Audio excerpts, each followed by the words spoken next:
Hola amigos de Sordéate, hoy vamos a hablar sobre cómo evitar un desastre climático de Bill Gates. En este video es un poquito distinto a los anteriores y a los otros que están en el canal porque este va a ser un resumen, a diferencia de los otros que doy mi opinión sobre los diferentes libros.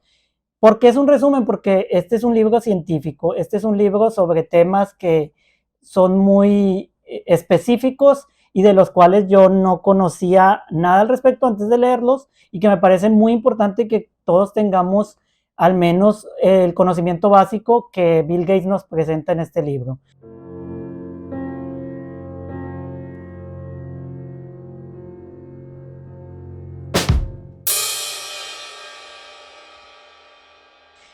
Aquí voy a estar poniendo una presentación que hice con el resumen porque pues más profesional, ¿verdad? No solo voy a hablar a lo que me acuerdo, sino que ya tengo mi resumen aquí escrito.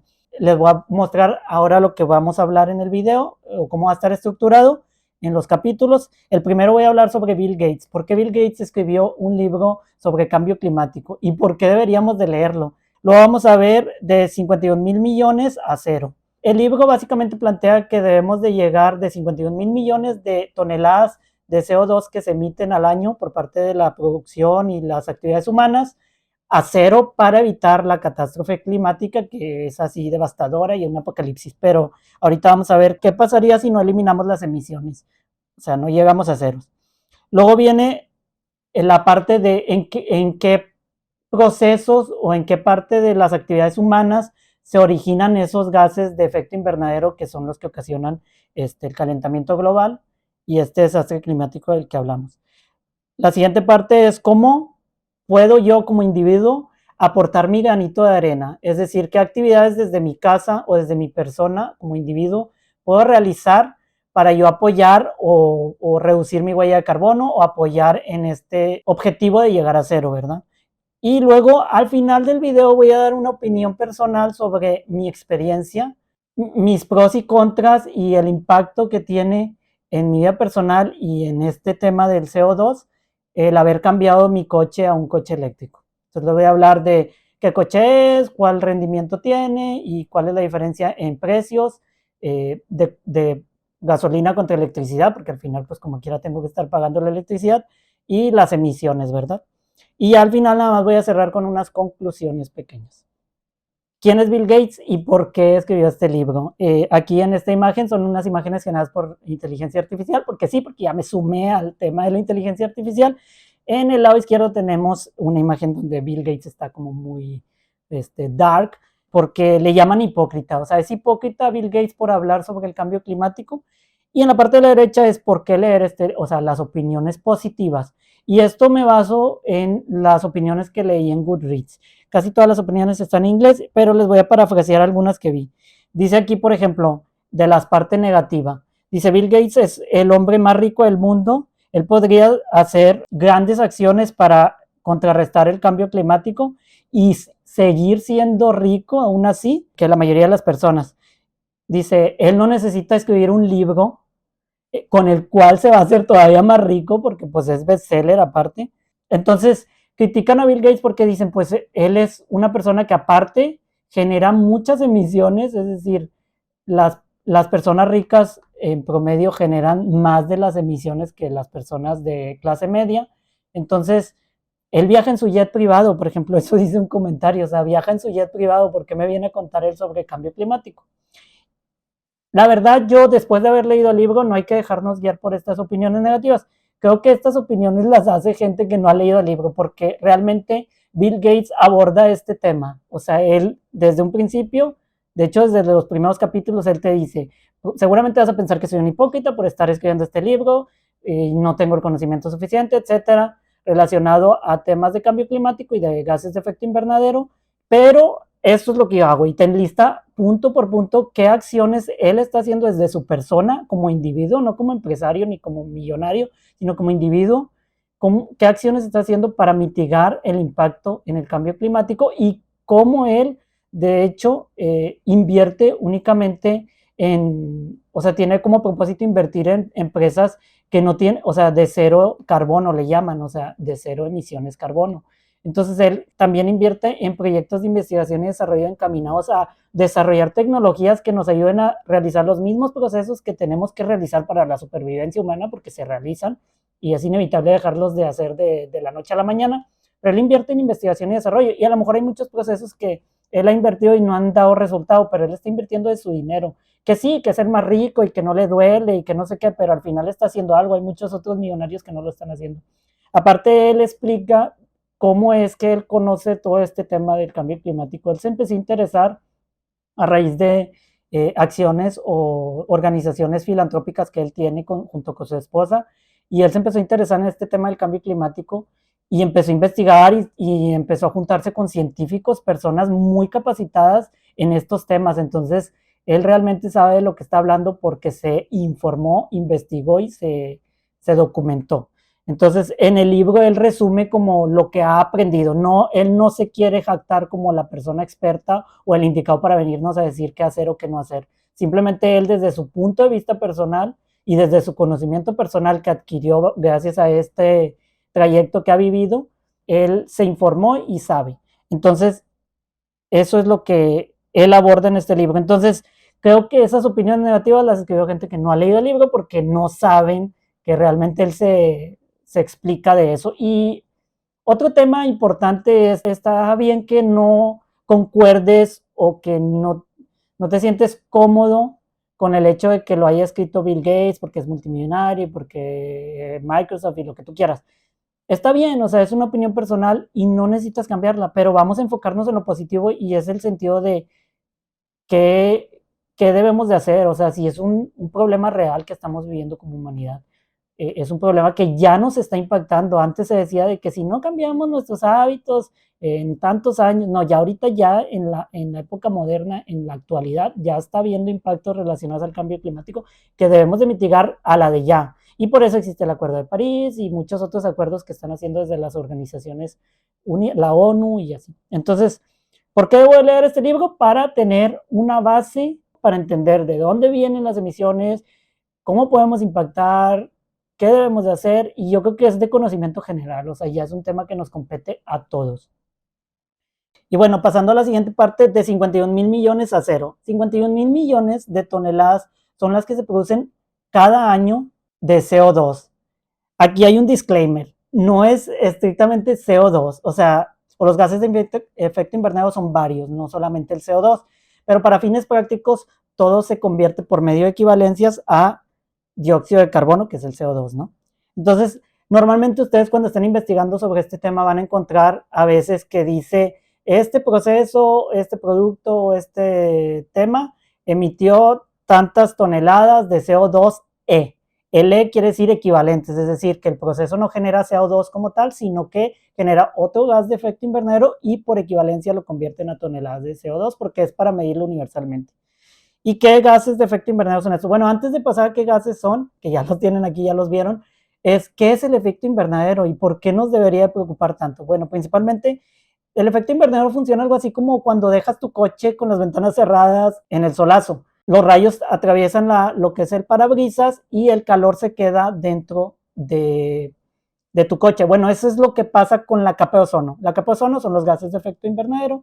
Cuando la capa de ozono se llena de más de gases, o sea, por naturaleza, las plantas, los animales, todos emiten gases de efecto invernadero, CO2 y cosas así. Pero hay un equilibrio, la biodiversidad tiene un equilibrio, el mundo es súper inteligente y hay un equilibrio, y eso es lo que estamos rompiendo la humanidad, ese equilibrio. ¿Por qué? Porque estamos generando adicionales a los naturales 51.000 toneladas de gases, CO2, perdón, de gases de efecto invernadero. Entonces, ¿qué hace esto? Que el calor se quede dentro de la capa, o sea, de la atmósfera, es decir, bajo la capa de ozono. Entonces se vuelve un horno, y eso es lo que implica que la temperatura mundial está aumentando 1 grado, 2 grados cada año. Pero, ¿y qué implicación está esto? Ahorita lo vamos a ver. Pero básicamente eso es el efecto invernadero, lo que pasa en un coche, pero a grande escala en el mundo. Ahora sí, ¿cuáles son los gases de efecto invernadero? El H2O, o sea, el agua es un gas de efecto invernadero, el vapor de agua como tal. El dióxido de carbono, que es el más común y en el que todos se convierten, como mencioné ahorita. El metano, que este es muy importante porque equivale, no sé, a 20 veces lo que es el CO2. No me acuerdo bien el dato, ahorita se los digo ya exacto. El Óxidos de nitrógeno, ahí son varios gases que van dentro de esta combinación de nitrógeno y oxígeno en cualquier escala. El ozono también es otro gas de efecto invernadero y los clorofluorocarburos. No sé si lo dije bien, CFC se abrevia. Y bueno, básicamente implica que debe llegar de 51,000 emisiones, 51,000 toneladas, millones de toneladas, perdón, a cero, para poder mitigar todos los efectos que ya se están sufriendo. Y bueno, en la siguiente diapositiva vamos a ver cuáles son las consecuencias o qué ocasionan estos gases de efecto invernadero, qué desastres o qué catástrofes pueden suceder. Y esto se va a sonar súper apocalíptico y lo que ustedes quieran, pero en realidad si nos ponemos a pensar es algo que ya estamos viviendo y les va a hacer sentido. Primero tenemos en la parte de la izquierda una gráfica. Esta gráfica es un histórico de las emisiones de CO2 generadas por el humano a través de la historia, a partir de 1960. Si se fijan, o sea, a partir de 1960 teníamos menos de 10,000 millones de toneladas de CO2 emitidas. En la actualidad ya estamos llegando a las 51,000 millones que son las que mencioné. O sea, hemos quintuplicado lo que estamos generando de CO2 y esto se debe a muchas cosas. Por ejemplo, la revolución industrial, cuando cambiamos a los vehículos, del tipo de combustible que usamos entre los vehículos, es decir, que ya no fueran a carbón o vapor, sino a lo que son los combustibles fósiles, que pues, generan mucho CO2, y mucho de la revolución industrial, la sobrepoblación, o sea, el incremento poblacional. Y bueno, ¿cuáles son las consecuencias o qué efectos tiene el calentamiento global? Inundaciones y sequías. ¿Por qué hay inundaciones y sequías? En el libro te lo explican, pero básicamente lo que sucede es que al aumentar los grados de la temperatura promedio, para ponerte un ejemplo, imagínate que en la ciudad en la que tú vives, de los 365 años, 365 días del año, no sé, 200 hace calor, es decir, están 25, 30 grados centígrados, y el resto hace frío. Bueno, gracias a el incremento de la temperatura del mundial, ahora en lugar de tener, no sé, 200 días de calor, ahora tienes 250 y el resto de frío. Es decir, tu temporada de calor se incrementó. ¿Qué ocasiona esto? Que en zonas donde casi no llovía, pues ahora llueva de más. ¿Por qué? Porque el calor hace que el agua se evapore y luego el viento se lleva las nubes y se las lleva a un lugar donde antes no llovía. Entonces, allí puede haber inundaciones, puede haber así, y en otras zonas puede haber sequías, es decir, que tanto el calor que está generándose, se secan los suelos y o sea, se evapora todo el agua y pues empiezan las crisis de sequías, ¿no? Ya no hay tanta lluvia, etcétera. Entonces, hace ese desbalance que en zonas donde normalmente hay lluvias, deje de llover, y en zonas donde no había lluvias empiece a llover, o que llueva en exceso, donde ya había, o que haya más días de calor, o que haya menos. Entonces es muy importante. Incendios forestales es el segundo punto. Por lo mismo de que la temperatura aumenta, el suelo se hace más árido, es decir, la vegetación se empieza a secar. Entonces, ustedes saben que la vegetación seca, es decir, un pedazo de ramita, una hoja seca, pues es más inflamable, por así decirlo, se prende o arde con mayor facilidad. Entonces eso, aunado con los rayos del sol y con la humedad o con cualquier cosa que vidrio, lo que sea, pues esto incrementa la cantidad de incendios forestales que hay. Y luego los incendios forestales son otro tema que todavía incrementa los gases de efecto invernadero porque la combustión genera CO2, es decir, todo el humo que se está generando del incendio. Entonces es un problema. Y si se fijan, o sea, si ponen atención a las noticias, ya hay muchos incendios, o sea, es muy común que haya más incendios que si investigamos hace 30, 40 años, entonces ya está sucediendo. El ascenso de los niveles del mar, este es otro tema muy importante porque se desbalancea todo el ecosistema marítimo. Es decir, si los niveles del mar suben, que porque se derritieron los icebergs o lo que ustedes quieran, esto hace que o sea, todo el ecosistema marítimo se vea afectado. Y ahorita vamos a ver qué otras consecuencias tiene este ascenso. Aparte de que haya tsunamis y ese tipo de catástrofes meteorológicas, hay otros temas que no son tan evidentes como ese. ¿Qué efectos tiene en plantas y animales? Bueno, esto nos debería preocupar bastante porque pues nuestro sustento alimenticio de la humanidad como tal, pues son las plantas y animales, es decir, todos los campos de sembrado, la agricultura, etcétera. Entonces, ¿qué pasa cuando hay sequía, por ejemplo, o cuando hay mucho calor y poca lluvia? pues toda la parte de los sembradíos, pues se reduce la producción, ¿no? O sea, ya no puedes producir como producías anteriormente cuando había más humedad o cuando el suelo era más fértil, por así decirlo. El suelo se vuelve infértil. Entonces el alimento por hectárea se reduce. La temporada de cultivo se acota, es decir, si antes tenías 20 días o 2 meses o 3 meses periodos en los que podías cosechar ciertos alimentos como el maíz, el trigo, etcétera, pues ese periodo se reduce, por lo tanto la producción se reduce. Luego las tierras pues se vuelven más áridas, como mencioné ahorita. Los animales se vuelven menos productivos. Este es un punto muy importante también. Es decir, los animales me refiero a las reses, o sea, comemos carne, porque somos carnívoros, comemos, pues aparte de los vegetales, las carnes, y aparte, pues la leche, todos los productos lácteos que vienen de la vaca. Entonces, las vacas se vuelven menos productivas. Ya está comprobado científicamente que en temporadas de temas áridos, donde el alimento escasea, la humedad, etcétera, la insolación que sufren los animales, ocasiona que se vuelvan menos productivos y por ende menos alimento. Entonces, menos huevos, menos carne, menos leche, menos gallinas, menos todo. Y bueno, en la parte de la pesca, volviendo al tema que ahorita mencioné, los arrecifes aparte del incremento del tema de los niveles del mar, los arrecifes empiezan a morir porque las temperaturas del agua empiezan a cambiar. Entonces, si muere el arrecife, esto impacta directamente a todos los productos de pescado, o sea, ¿cómo se dice? Comida del mar, todo lo que es camarón, pescado, todo eso, o sea, los barcos pesqueros van a empezar a batallar en conseguir pescas significativas, entonces el alimento ahí también se reduce. Y no solo que se reduzca, sino que estamos matando especies, o sea, cuántas especies no se están extinguiendo debido a esto. Entonces, todo esto nos impacta directamente en la alimentación. Y luego está aunado al incremento poblacional que seguimos viviendo ahorita, ya somos 8.000 millones de habitantes, cuando en 1960 eran 3.500 millones de habitantes, o sea, menos de la mitad. Y se estima que para el 2050 hayan 10.000 millones de habitantes. O sea, el crecimiento poblacional sigue en aumento y por ende los requisitos o sea, los requerimientos tanto de alimento, como de electricidad, que ahorita vamos a tocar ese tema, y de productos básicos, ¿no? Del ser vivo. Y cómo afecta a la salud humana, porque también nos afecta el tema del calentamiento global. Pues hay más enfermedades transmitidas por insectos. ¿Por qué? Porque los insectos empiezan a trasladar o empieza a haber, o sea, zonas donde no había tanto mosquito, empieza a haber mosquito. ¿Por qué? Porque, como comenté ahorita, zonas que antes eran desérticas, puede haber humedad, entonces empieza a haber más presencia de insectos, y los insectos, pues ya saben, como el mosquito, por ejemplo, acarrea muchas enfermedades, ¿no? Entonces, hay lugares donde es muy típico que haya este tipo de enfermedades, pero hay otras zonas geográficas donde no, donde se van a empezar a presentar.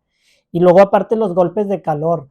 Se estima que va a morir más gente para el 2050 por golpes de calor que la que murió en el 2021 por el COVID en total mundialmente. Entonces 10 veces más o menos se estima. Entonces es muy impactante esto, y esto gracias a que va aumentando el grados centígrados, el calentamiento global. Y bueno, esas son como consecuencias que parecen muy apocalípticas, pero son una realidad y ya las estamos viviendo en menor o mayor escala. Entonces, es algo que por eso menciono que nos debe preocupar a todos, y conocer esto, aunque no concuerdes con que lo haya escrito Bill Gates, creo que es muy importante. Ahora sí vamos a pasar a la parte de dónde se están generando esos gases de efecto invernadero que mencioné. Esto lo dividí en dos partes porque primero quiero mencionar unos datos que debemos de tener en mente, o que es muy importante que consideremos antes de pasar a dónde se generan. El primero es que se consumen más de 15.000 millones de litros de petróleo al día. Esto desde que se cambió el tipo de combustible principal que utiliza la humanidad. Anteriormente, como saben, se utilizaba el combustible a base de carbón o de vapor de agua, como los ferrocarriles, etcétera. Pero pues con la creación del automóvil, como lo conocemos, empezó lo que son los combustibles fósiles, que es el petróleo. Entonces el consumo de petróleo son 15.000 millones de litros de petróleo al día.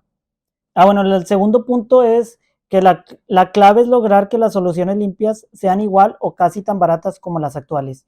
Prima verde, aquí es un concepto que ustedes investigaron, no se los voy a explicar, es muy sencillo, pero no se los voy a explicar. Pero básicamente lo que se enfoca es decir, Ay, ¿cómo lo explico? O sea, que la producción verde, es decir, de cero emisiones, sea igual de barata y accesible que la producción de lo que hacemos actualmente. Es decir, por ejemplo, la gasolina que se utiliza actualmente, pues es muy barata producirla, ¿no? Entonces, por eso es como el combustible más usado. Entonces, necesitamos, el objetivo es lograr que la electricidad, por ejemplo, sea igual de barata y que no emita, o que haya otro combustible que no emita CO2 o gases de efecto invernadero y que sea igual de barata de producir para que podamos cambiarnos a ese nuevo combustible, como cuando pasó del carbón a los combustibles fósiles. El siguiente punto es, en el futuro cercano, cada persona consumirá más energía aunado que la población sigue en aumento.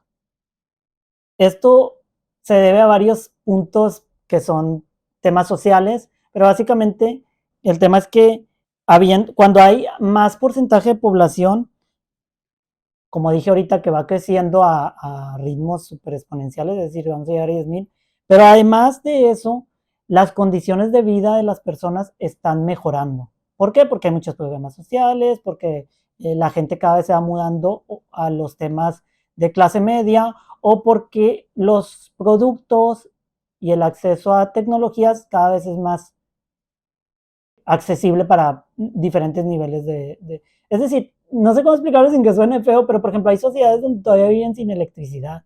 Entonces, conforme avanzando el tiempo, pues la electricidad llega a esas sociedades, entonces el consumo de electricidad sube. Y ese tipo de cosas, el acceso a un coche cada vez es más sencillo para cualquier persona. Y no quiero decir que no deba de suceder, o sea, eso es parte de la necesidad humana y de la vida digna, o sea, todos tenemos que tener acceso a electricidad, a alimentos, a transporte, a educación. Todos debemos de tener, y ese es el objetivo humano, social.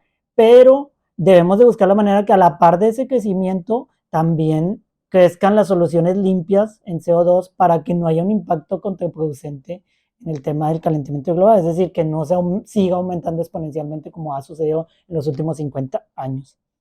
Y luego tenemos que el proceso de urbanización sigue en aumento. Este es muy importante. El proceso de urbanización se refiere a las construcciones de edificios. El equivalente dice que actualmente se tiene el equivalente a construir una ciudad como del tamaño de Nueva York cada mes. Y esto va a suceder durante los próximos 40 años. Es decir, una ciudad de Nueva York construida requiere bastantes materiales, materias primas. Y esos materiales para fabricarlos en los procesos, es decir, el acero, el cemento, etcétera, se producen grandes cantidades de gases de efecto invernadero que van y terminan, que son parte de estos 51,000,000,000 que ahorita vamos a ver. El 40% de las emisiones mundiales las produce el 16% más rico de la población, es lo que mencionaba ahorita. Por ejemplo, ¿por qué Bill Gates viene y nos explica en este libro eso si él es uno de los más ricos de la población, ¿no? Y esto es muy importante, porque el 16% más rico de la población produce el 40% de las emisiones, porque tenemos mayores tecnologías, yo me considero rico, por eso digo tenemos, pero las personas ricas tienen acceso a tecnologías más sofisticadas que emiten más o cambian más de celular, de carro, se transportan en jets privados, sus casas son gigantescas y por lo tanto tienen mucha iluminación, mucho cemento, o sea, entonces la cantidad de CO2 que ocasionan estas personas pues es mayor a la de una persona promedio, ¿no? Históricamente las transiciones de fuentes de energía tardan en promedio 60 años. Ese es un dato muy alarmante, porque 60 años ya es muy tarde. O sea, lo que mencionaba ahorita de cambiar de combustibles fósiles a combustibles limpios, o cambiar de cemento a un material limpio, o cambiar de fierro, acero a otro material. O sea, si seguimos con esa tendencia de 60 años, ya va a ser muy tarde, o sea, ya se va a ver acabado el mundo. O sea, se escucha bien devastador, pero es cierto. Necesitamos acelerar estos cambios o llegar al punto de balance que al menos se reduzcan las emisiones, pero el objetivo es llegar a cero, como mencioné ahorita. La eficiencia energética de los transportes se incrementa de manera extremadamente lenta. Este es bien importante. Cuando salió el primer coche de la Ford, eso fue en 1908, o sea, hace más de 100 años, tenía un rendimiento de 9 kilómetros por litro de combustible, 9 kilómetros por litro. El coche más eficiente actualmente, que ya estamos hablando de un coche híbrido, es decir, los que tienen motor de gasolina y de eléctrico, para como ser más óptimos, llega a 24.6 kilómetros por litro. O sea, se tardó más de 100 años en triplicar, casi triplicar la eficiencia energética. Es decir, bien lento, o sea, ya deberíamos de tener mucha mejor eficiencia. No estoy criticando a la comunidad científica ni nada, pero, porque pues yo no sé de eso, ¿verdad? Pero es muy lento. Entonces esto también es algo muy alarmante porque si seguimos usando los mismos combustibles y no desarrollamos nuevas tecnologías, usamos nuevos medios de transporte, pues esto va a ser devastador, ¿no? Afortunadamente, como ya saben y como mencioné al principio, ya hay autos eléctricos, pero desafortunadamente ahorita vamos a hablar del tema de la electricidad. Mueren más personas cada año a causa de la contaminación por carbón que las que han muerto en todas las catástrofes mundiales nucleares, es decir, juntas. O sea, cada año muere más gente por temas relacionados a esta contaminación relacionada por el CO2 que las que murieron en toda la suma de todas las catástrofes nucleares que ha habido. Háblese de Chernobyl, háblese de el Cayo, no sé dónde, en California o no sé dónde, y todas esas que ha habido. Entonces, eso es muy, muy crítico. ¿Y por qué menciono esto? Porque la producción de energía eléctrica nuclear es limpia, es decir, es riesgosa, pero es limpia, es decir, no genera nada de CO2 ese proceso y es muy eficiente. Y no estoy diciendo que debamos de mudarnos a la energía nuclear, porque obviamente hay razones por las que no se ha hecho, pero es un punto a considerar que, un ejemplo, hay muchos accidentes, o sea, gente muere por accidentes de coche y no por eso dejamos de usar coches. ¿Por qué si dejamos de usar plantas nucleares? Porque hubo accidentes nucleares. No digo que, o sea, no sé cómo explicarlo, pero es muy importante ese punto. Y el papel de las leyes y los gobiernos es primordial. Yo creo que este es el punto más importante del libro. Los gobiernos y los empresarios son los más importantes porque tienen el mayor poder de tomar decisiones que impacten fuertemente a los 51 mil millones de toneladas de CO2 que se emiten. Si al gobierno le vale, si a los empresarios le vale, no va a pasar nada. Necesitamos que los gobiernos establezcan regulaciones, leyes que vayan encaminadas a las energías limpias, a los procesos limpios, a la manufactura limpia. Y eso es sumamente importante. Y dices tú, pues yo ni soy gobernante, yo no tengo ninguna inferencia en eso. La verdad es que sí la tenemos desde el poder del voto, que todos lo tenemos en la democracia, ya es un poder que tú tienes muy importante. Entonces, no creas que no tienes inferencia en eso. Ahora sí vamos a pasar, ahora sí a de dónde se originan los gases. Todos estos puntos eran importantes para entenderlo esto que voy a explicar. Aquí viene una gráfica de los 51 mil millones de toneladas que se producen al año. 31% se producen en la fabricación de las cosas, es decir, todo lo que consumimos como humanos, utilizamos como humanos, desde los materiales como acero, cemento, plásticos, etcétera, produce cierta cantidad de gases y efectos de invernadero que se van a la atmósfera. Eso representa el 31%, es decir, cómo fabricamos las cosas. El acero, por cada tonelada de acero producido, se producen 1.8 toneladas de CO2. O sea, es más CO2 lo que se produce que el acero mismo en el proceso de creación de acero.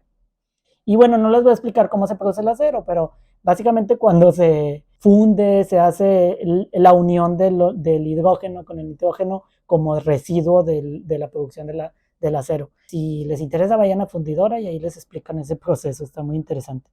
El cemento es 1 a 1, es decir, por cada tonelada de cemento producido, produce 1 tonelada de CO2, pero se produce más cemento que acero. Y pues todos los edificios requieren cemento, entonces por eso, carreteras y todo eso, construcciones, puentes, etcétera, todo requiere cemento. Entonces, el cemento, y como dije ahorita, y era uno de los puntos importantes, se fabrica o se construye en promedio una ciudad del tamaño de Nueva York en el mundo cada mes. Entonces es algo bien impactante porque si estamos produciendo 1 tonelada de CO2 en la producción de cemento es impactante. En el caso de los plásticos es un caso muy particular. Yo sé que las refinerías generan CO2, pero es muy mínimo.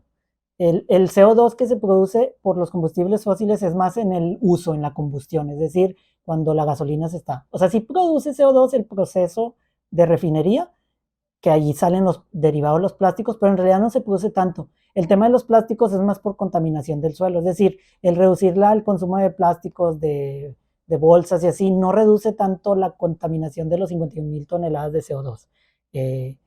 Lo que sí es que estamos contaminando suelos que luego ocasionan inundaciones, ocasionan que se tapen las coladeras, etcétera. Matamos suelos y contaminación del agua y lo que tú quieras. Pero como parte de la atmósfera y del calentamiento global no hay tanto impacto. ¿Por qué? Porque los plásticos tardan 100 años en degradarse y el CO2 de los plásticos se libera en el momento en que se degrada el plástico. Entonces, como no se va a degradar dentro de 100 años, pues no es algo que nos debería preocupar. Bueno, sí, sí nos debe preocupar, pero se va a tardar mucho. O sea, hay procesos que generan el CO2 inmediatamente. Entonces, el plástico sí es un tema, debemos de reducir el consumo de plástico, obviamente, porque hay muchos otros impactos ambientales grandísimos, pero como parte de las gases de efecto invernadero, les comento, no es tanto. Y la parte de la industria, pues hay que darle el objetivo a la industria, es decir, tienes un impacto aunque sea mínimo en la industria, si eres un empresario, un trabajador, lo que sea, y tienes poquita injerencia, yo creo que ahí debemos de poner mucho énfasis en cómo podemos electrificar los procesos, es decir, procesos que todavía utilizan combustión, pues tratar de electrificarla, que luego, aunado a eso, debemos de pasar a otro tema con la electricidad. ¿Cómo podemos obtener electricidad sin emisiones? Es decir, proponer el uso en la instalación de energía eólica si en tu ciudad hay mucho viento o hay campos, energía hidráulica si hay presas, perdón, energía solar, o sea, poner paneles, absorberla. Bueno, otro tema es cómo podemos minimizar el impacto de la emisión de CO2 en los procesos industriales, es decir, poner filtros que absorban las emisiones o se le llama captura de carbono, es decir, que donde lo generas, lo capturas antes de que se vaya al ambiente y lo transformas en agua o vapor de agua, o bueno, vapor de agua no porque también ocasiona efecto invernadero, pero pues agua o algún otro tema. Esto es por procesos químicos. ¿Sí? Y pues obviamente el uso más eficiente de los materiales, es decir, si en tu empresa hay mucha merma o hay mucho desperdicio o hay mucho uso de materiales innecesarios, pues hay que ir reduciéndolo o ir cambiando a materiales verdes. Es decir, si tú estás a cargo de un proyecto de ampliación de una planta y te ofrecen un producto de un cemento verde, es decir, de menos emisiones, todavía no existe una tecnología a lo mejor cero emisiones para el cemento, pero pues hay procesos que emiten el 50% de CO2 o así, y no es mucha la diferencia en la inversión, pues tratar de fomentar que se invierta en ese tipo de proyectos, ¿no? De materiales verdes.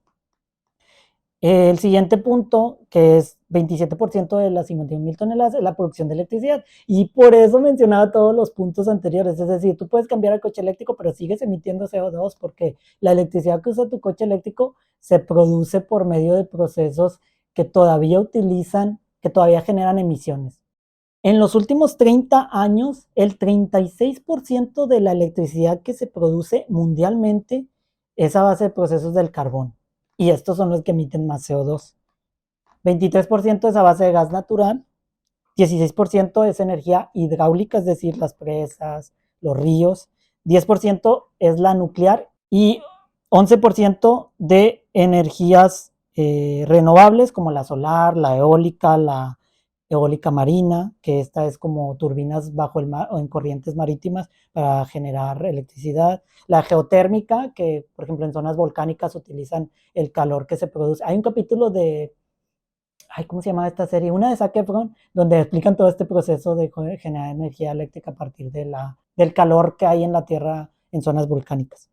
Y 3% a base de petróleo. Bueno, aquí hay un punto muy importante. La energía eléctrica no es tan sencillo. Mencioné que en los últimos 30 años se utiliza el carbón como producción para producir la energía eléctrica. Es muy complicado cambiar energías totalmente limpias como la eólica, la solar o la eólica marítima, porque estas energías se les llaman energías intermitentes. ¿Qué es una energía intermitente? Es decir, la energía solar depende de que esté el sol dando directamente al panel. Si deja de haber sol, deja de haber energía. Y ahí implica otro tema que es el almacenamiento de energía que no se tiene actualmente. Baterías gigantescas que puedan almacenar grandes cantidades de energía, que puedan solventar una ciudad o un planeta. Y eso es muy complicado. Eso es lo complicado del tema de la electricidad, que movernos a energías limpias implicaría tener tecnologías que aún no existen para almacenar energías, porque las energías limpias son intermitentes. Es decir, sería como si tuviéramos pura energía limpia, sería como que se nos va la luz de repente y solamente tenemos luz cuando corre aire o cuando hay sol o cuando está la presa a buen nivel o cuando, entonces no podemos depender, o sea, la humanidad requiere la energía constante, la energía eléctrica constante para todo, o sea, ya somos totalmente dependientes de la energía eléctrica, entonces por eso no podemos mudarnos y la única que no es intermitente de todas las que mencioné es la nuclear, pero es muy riesgosa por los temas de los accidentes y esas cosas. Pero pues, ¿por qué los científicos no sé? Y esto yo desconozco totalmente, porque los científicos no han investigado maneras de hacerla menos riesgosa. Como en los coches, van activando ciertas medidas de seguridad, que el cinturón, que la bolsa de aire, que esto, que lo otro, que los frenos, o sea, le van inyectando ciertas tecnologías que van inventando para reducir el riesgo, porque no ha sucedido con el tema de las plantas nucleares. O sea, porque simplemente dijeron, hay accidentes y son catastróficos y mata gente, pues ya no vamos a hacerlo. O sea, digo, no sé si eso sucedió y si realmente sí están invirtiendo o no en eso, pero pues yo creo que es algo muy importante. Hay otro tema de la captura de carbono, es decir, se pueden hacer en temas de producir electricidad sucia, pero instalar capturadores de carbono que antes de emitirlos los capturen y de esa manera no generen el impacto, ¿no? Y pues lo principal es consumir menos energía. Yo ahorita tengo esta luz, esa luz, la luz de acá. Estoy consumiendo un chorro de energía, estoy siendo contradictorio a lo que estoy fomentando. Pero, o sea, el clima, reducir el uso del clima, las electricidad, todo. O sea, ese es nuestro granito de arena, consumir menos energía o tratar de consumir la menos posible. Y eso hablo a nivel personal, industrial, gobierno, todo. El siguiente punto de dónde se generan los gases es el alimento y los árboles. Como ahorita mencioné, la parte de la agricultura y la ganadería genera mucho CO2 y ahorita les voy a explicar por qué. Pero esto representa el 19% de las 51 mil millones de toneladas. En la parte de la carne y los lácteos, pues son animales. Aquí no se produce CO2, aquí es CO2 equivalente. ¿Por qué? Porque, por ejemplo, esto va a sonar gracioso, pero las reses, o sea, lo que son las vacas, producen metano y es mediante los eruptos, el excremento y las flatulencias, ¿verdad? Por no decir otro. Entonces, esto se le llama fermentación etérica, que generan este tipo de gas que se llama metano. Y algo del tema de las emisiones de metano por parte de la ganadería y pues bueno, de la producción de carne, lácteos y eso, es el 4% de las emisiones de CO2. Entonces, ser vegano por temas ambientales es válido. En la parte de la agricultura tampoco es CO2, es el metano también, y esto es principalmente por el tema del uso de los fertilizantes sintéticos. En la agricultura es metano y óxido nitroso. El metano, aquí es un punto bien importante, el CO2, haz cuenta, para convertirlo, el metano a CO2, el metano calienta 28 veces lo que el CO2, es decir, una tonelada de metano ocasiona 28 veces el impacto que una tonelada de CO2. Y en el caso de los óxidos nitrosos es todavía peor, produce 265 veces lo que el CO2. Entonces, es súper impactante. Entonces, por eso también se buscan los fertilizantes naturales que produzcan menos CO2, digo, menos metano o CO2 equivalente. Otro tema de los alimentos es la descomposición de los alimentos, es decir, todos los alimentos que desperdiciamos mundialmente, que son bastantes toneladas y toneladas, solamente en una casa se producen alrededor de creo que leí en algún punto que 1 o 2 toneladas de alimentos se desperdician al año en una casa hogar, es decir, 2 toneladas de alimento que se vuelve, que se o sea, se descompone y en la descomposición se genera metano. Entonces ese gas es de efecto invernadero. Entonces, otro punto importante es, pues, no desperdiciar tanto alimento, todos los desechos. Y lo que se desperdicie, pues, llevarlo a la composta o cosas así donde los gusanitos lo transforman antes de que se produzca el metano, perdón. Y luego la parte de la deforestación, que esto es parte también de la producción, pero pues más de la tala, hay 2 puntos. Pues una es que, ya sabemos, los árboles absorben CO2 y exhalan, por así decirlo, oxígeno. Pero no solamente eso, cuando deforestamos o arrancamos un árbol, la tierra tiene nitrógeno acumulado. Al momento de arrancar el árbol, el nitrógeno se combina con el oxígeno y se genera CO2. Entonces, al estar deforestando o cortando árboles o arrancándolos, estamos emitiendo CO2. Y bueno, nada más en lo que mencioné de que inhala el árbol inhala 12 kilogramos de CO2 al año, o sea, cada árbol. Entonces, por eso necesitamos muchos árboles para que pues sirvan como capturadores de CO2 antes de que llegue a la atmósfera. Y luego en la parte de los transportes, esto representa solamente el 16%. Ya ves que siempre nos dicen, no, es que ya no uses el carro y que no sé qué. Como mencioné, aquí en esta gráfica está bien claro que la principal generación de gases de efecto invernadero es en la fabricación de las cosas. La segunda es en la electricidad y la tercera en alimento. La cuarta es ahora sí en el transporte, y en el transporte me refiero no solo a los carros, sino a los barcos, los aviones, los vehículos de carga, los ferrocarriles, etcétera, todo eso. O sea, van todos los medios de transporte. El 47% son los autos. El 30% son los vehículos de carga, los que transportan materiales. 10% barcos y 10% aviones, y otros como las motos y ese tipo de cosas es el 3% restante de las emisiones. Y el último punto es la temperatura, pero no la temperatura ambiental, sino la temperatura. Ahorita yo tengo el clima prendido, porque está el calorón. Los aires acondicionados y los sistemas de calefacción, o las calderas, por así decirlo, son unos grandes productores de CO2. Y esto representa el 7% de las emisiones anuales. Entonces, ¿cómo podríamos mitigar el tema de la temperatura? Pues por medio de la arquitectura inteligente. Por eso necesitamos también innovación en la parte de la arquitectura, es decir, generar espacios iluminados naturalmente, con ventilación natural, con materiales aislantes que generen temperaturas agradables para no necesitar prender el clima todo el tiempo o prender la calefacción todo el tiempo, sino que tener temas más amigables con el ambiente, y eso implica mucho la arquitectura, es decir, cómo se diseñan los espacios, desde los edificios hasta las casas hogar. Y ahora sí vamos a hablar de cómo podemos ayudar, que ya mencioné durante todo el video algunos puntos clave que podríamos aportar para reducir las emisiones desde nuestro granito de arena. Pero voy a iniciar con esta frase que literalmente es textual del libro. Dice, todos tenemos influencia como ciudadanos, consumidores, empresarios o empleados. O sea, todos tenemos influencia. Como ciudadano, ¿cómo podemos aportar en el tema de reducción de emisiones? Pues implicarnos directamente en los procesos políticos, desde la selección de nuestros gobernantes hasta poder mandar, o sea, hacer levantamiento de firmas, mandar cartas, o si tenés algún puesto en una jefatura de gobierno o algo así, pues dar propuestas, fomentar, o sea, tener cierta inferencia a grande o a pequeña escala en los procesos políticos y en las decisiones políticas. Y si tú eres político, pues toma decisiones amigables con el ambiente, ¿no? Si, en la medida de lo posible. Como consumidor, pues ajustar nuestra manera en que consumimos. Y esto implica varias cosas, o sea, ahorita estaba mencionando de reducir el consumo de electricidad, por ejemplo, que ahorita yo no lo estoy haciendo, ¿verdad? Pero es nada más este ratito para el video, porque si imagínense que me vieran todo oscuro, ¿verdad?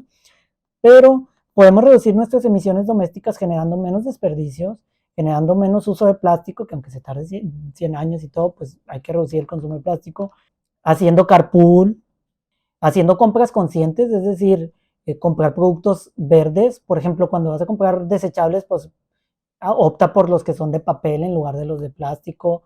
Trata de no comprar mucho desechable. Reducir, cambiar a los focos, por ejemplo, LEDs, que todos los focos sean LEDs en lugar de incandescente, que ya según ya es ilegal, pero bueno, todavía existen, o los disque eficientes. Cambiar electrodomésticos, es decir, si tienes una lavadora, una secadora, un microondas, una estufa, un refri, que ya es muy antiguo, que consume demasiada electricidad, cambiar por uno que es más amigable con el tema del consumo eléctrico, que aparte te va a llegar al bolsillo, pues también puedes hacerlo. Desconectar los aparatos que no estás utilizando. Es muy común que dejemos los cargadores, las televisiones, los Nintendo, todos los aparatos en microondas conectados constantemente. Y quieran que no, eso sigue consumiendo electricidad en pequeña escala, pero si los podemos desconectar es un granito de arena que podemos aportar. Aprovechar la luz natural, es decir, abre las ventanas, deja que la luz natural entre en la medida de lo posible, ¿no? Es muy común que tengamos las ventanas cerradas o las cortinas cerradas y tengamos la luz encendida en lugar de pues, abrir la ventana y usar la luz natural. Ventilar de forma natural también, o sea, abre las ventanas, deja que ventilen los espacios en lugar de prender el abanico o el aire acondicionado.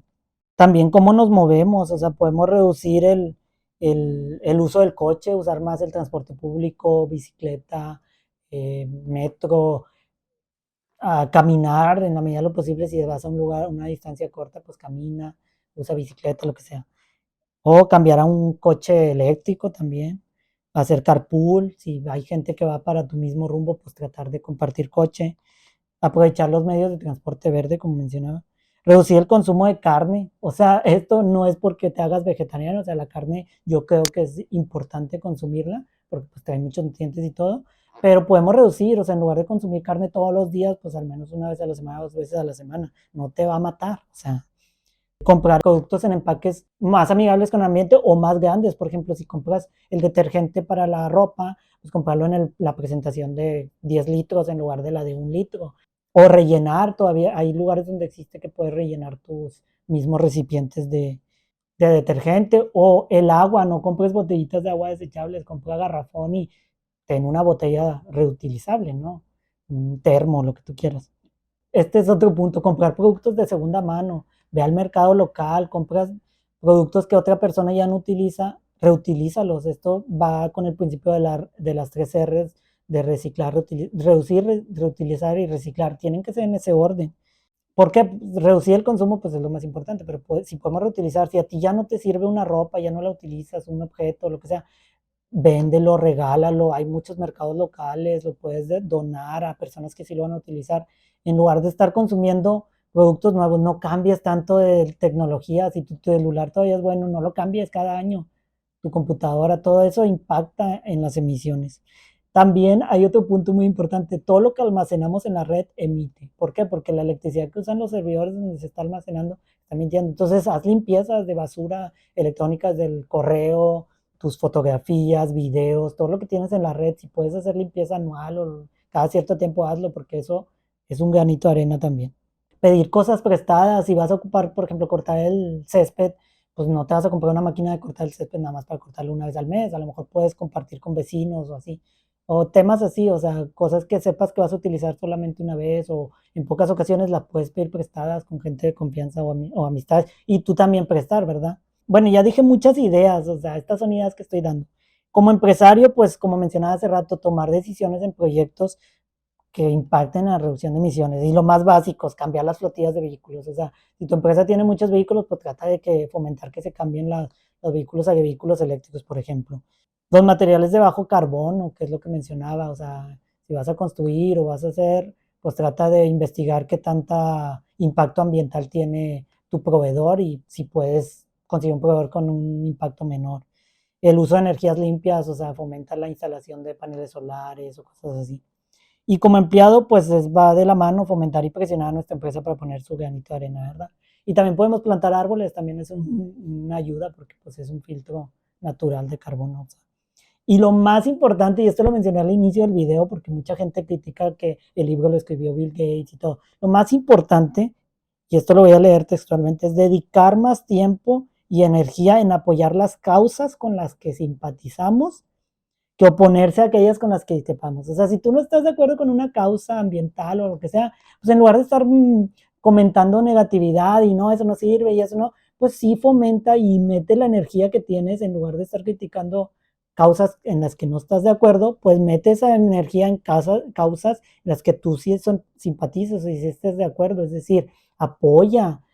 Si tú no tienes inferencia en el gobierno, como mencioné ahorita como ciudadano, apoya a una organización que sí tiene voz directamente con el gobierno. Por ejemplo, en México o en el mundo, yo creo, existe Greenpeace. O sea, si tú puedes donar una cantidad de Greenpeace, porque Greenpeace, más que plantar árboles y recoger basura, hace cosas de impacto gubernamental, es decir, presiona a los gobernantes para desarrollar, modificar leyes que impactan directamente en todo esto. Entonces, si tú no tienes un impacto directo con tu gobierno local, municipal, estatal o a nivel nacional, puedes ayudar a una organización que sí lo tiene, ¿no? Puedes donar 1 peso en el supermercado, 2 pesos, lo que tú quieras, pero puedes tener un impacto en eso en la medida de lo posible. Y como digo, dedica más tiempo en fomentar esto, compartir esta información. Lee este libro, compártelo, comparte la información con tus seres queridos, que la gente sepa que existe este problema y que es un problema bien grave porque nos va a pegar incluso a nosotros, no es de que, nada más a mis hijos, no, nos pega también a nosotros. Y bueno, ya nada más con eso concluyo. Bueno, algo que se me pasó a mencionar y creo que es más importante, tampoco es una solución que todos cambiemos a coche eléctrico. Y lo voy a mencionar así y lo voy a mencionar ahorita más a detalle. Pero imagínense, por ejemplo, aquí en México, pues la electricidad solamente es la CFE, entonces no estoy quemando a nadie.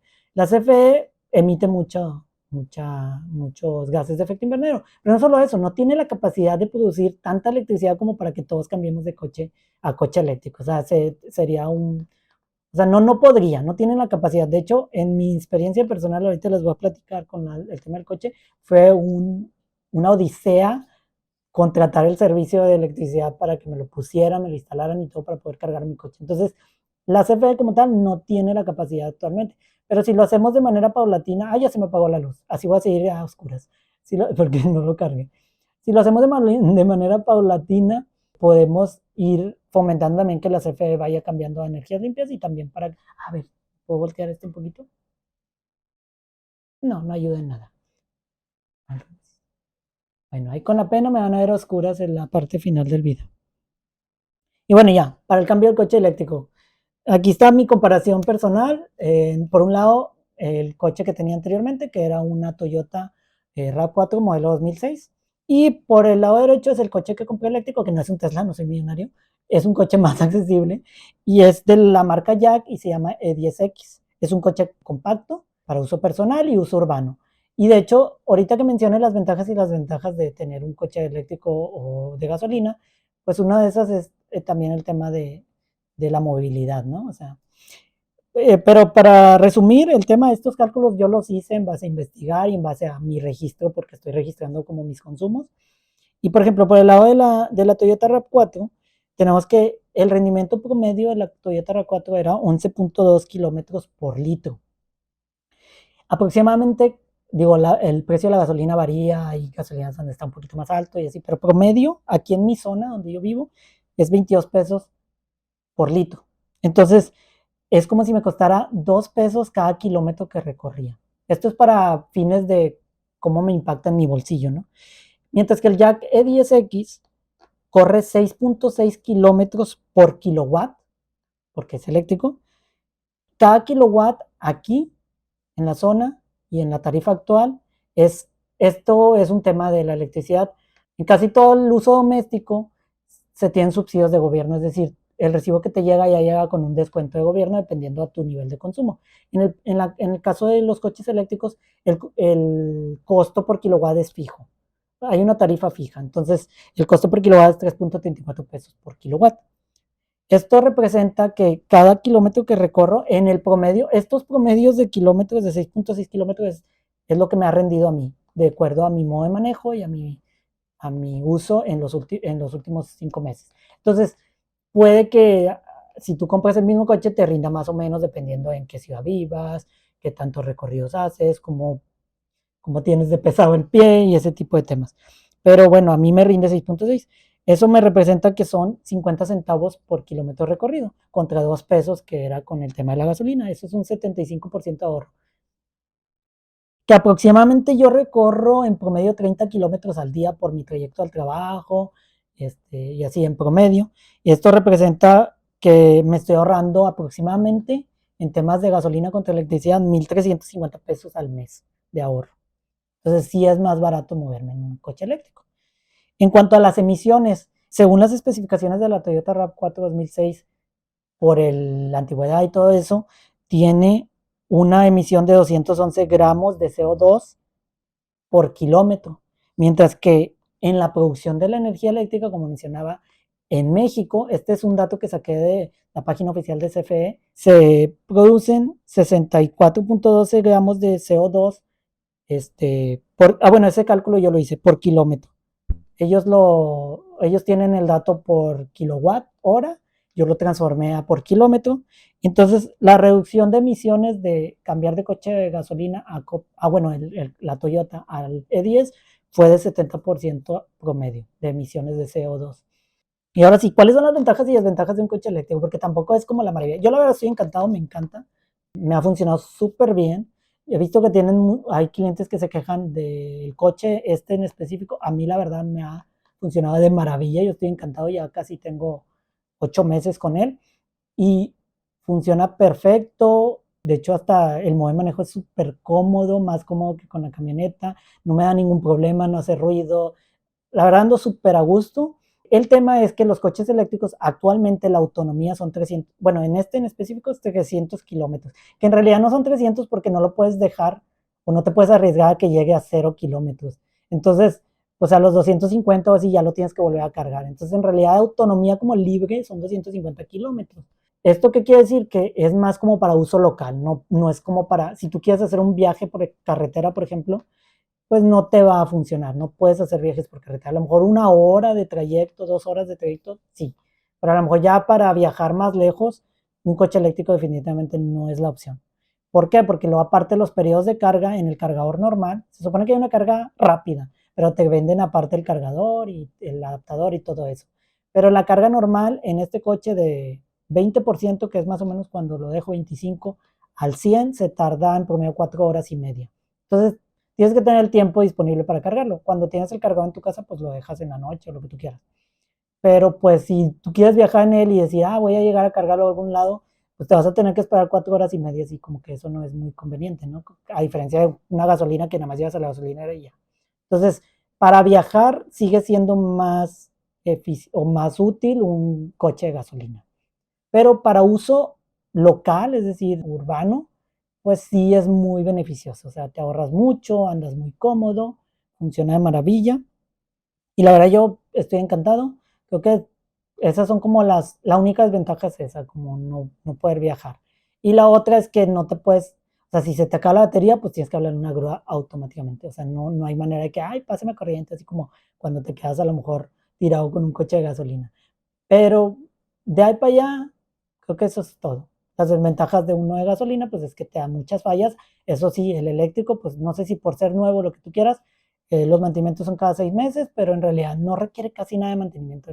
El mantenimiento eléctrico es mínimo. Las baterías, uno de los temas que más inquietan a las personas a la hora de decidir si un coche eléctrico o no, es el tema de la batería. Es decir, no, pues si pasa como los celulares, se va a ir reduciendo el uso o la duración. Y sí, tiene que suceder conforme pasen los años, va a reducirse la eficiencia. Es decir, si ahorita me da 300 kilómetros, a lo mejor en el futuro me va a dar 250, no sé. Y si se me daña una batería, las baterías están en la parte baja del coche. ¿Qué pasa si se me daña una batería? Pues lo que me explicaron, esto no me ha sucedido, pero lo que me explicaban es que, por ejemplo, si recibo un golpe y se te daña una batería, las baterías son 100 baterías, o sea, no es una sola batería que tengas que reemplazar completamente. Entonces, lo que me explicaban es que si se te daña, por ejemplo, una celda, le llaman, se te cambia únicamente esa celda, que dentro de la garantía te lo aplica en ciertas condiciones y cuando no lo aplica, cada celda vale 1,000 pesos. Entonces, tampoco es como un costo súper elevado comparado con los mantenimientos de un coche de gasolina que la verdad sí son muy elevados. De hecho, en temas de mantenimiento, cada 6 meses son 950 pesos o algo así actualmente el mantenimiento. Entonces, yo sé que en los de gasolina son 3,000 o algo así el mantenimiento cada 6 meses. Entonces, también en eso te ahorras. Obviamente está la inversión inicial, pero si tú estás pensando comprar, obviamente tienes que ver tus necesidades, pero si estás pensando en comprar un coche nuevo, pues también evalúa la opción de comprar un coche eléctrico, porque la verdad es una muy buena opción, pero siempre que lo vayas a querer utilizar para uso local o en la urbanidad. Un tema muy importante y que lo quiero mencionar, y ya lo había mencionado un poquito antes, es el tema de la CFE. Estuve 5 meses peleándome con la CFE para poder tener la instalación que necesitaba para poder cargar mi coche en mi casa. Antes de eso tenía que ir a centros comerciales y chutarme 2 películas en el cine mientras se cargaba el coche. Que la verdad hay muchos centros comerciales donde lo puedes cargar y no hay problema por eso y aparte te sale gratis, bueno, actualmente, pero pues sí es un fastidio tener que planear tus tiempos de que, tengo que ir y perder tiempo en la plaza comercial, que bueno, pues es entretenimiento y lo que quieras, pero como que es un fastidio estar teniendo que hacer. Con mi consumo, que son, les digo, 30 kilómetros promedio diario, yo lo cargo una vez a la semana, en promedio. Entonces sí era como una lata estarlo cargando. Pero y ahora que ya lo tengo aquí, pues sí. Pero la verdad fue un martirio total el tema de la CFE, hablar, no te apelan, tienes que ir a la sucursal, fui como 20 veces a la sucursal, o sea, cada semana, y luego que un contrato, y no que te lo cancelan, y luego que el incremento, y luego tienes que pagar una instalación, y tienes que hacer esto, y que el contrato, es un borlote, y la verdad la burocracia, y el tema de que yo creo que todavía no están tan familiarizados con los procesos, creo que les hace dificultar también como que ni ellos mismos, los que te atienden, saben cómo es el proceso o qué sigue o qué tienes que hacer. Entonces es un pelear constante y la verdad es un dolor de cabeza. Y yo creo que eso es lo principal con el instalador del cargador como tal, que es un afiliado a la agencia, cero problemas, te lo instalan en menos de una semana, es súper rápido. Pero el tema es la preparación de la CFE. Eso sí es un martirio y tienes que investigar y tienes que contratar a un eléctrico porque la CFE no se hace responsable y tienes que ir por esto, pero tiene que cumplir con ciertos estándares y que los cables y que esto, cosas que yo desconocía totalmente y pues ya medio aprendí con esto, pero a la mala. Entonces, ¿es algo a considerar? Sí. En México al menos es algo a considerar, o no sé si en México en general, esto es mi experiencia personal, no sé si en otras zonas, por ejemplo en zonas del país como más adelantadas en cierto tema del tema de los coches eléctricos, a lo mejor es más sencillo, pero aquí al menos fue un martirio. Y bueno, eso es todo por este video, me extendí bastante, pero espero les sea de utilidad, compártanlo, denle like, lean el libro, se llama, no lo tengo aquí a la mano, ¿dónde lo dejé? Ah, mira, aquí está, sí lo tengo a la mano. Se llama ¿Cómo evitar un desastre climático? De Bill Gates, sí, el de Microsoft. Y ya, eso es todo. Nos vemos en el siguiente video que va a ser, creo que va a ser de libros peculiares, está muy interesante, entonces estén atentos, denle like, síganme en las redes sociales, en Instagram, Facebook, que casi no uso Facebook, la verdad, nada más en Instagram y TikTok, ahí sí síganme.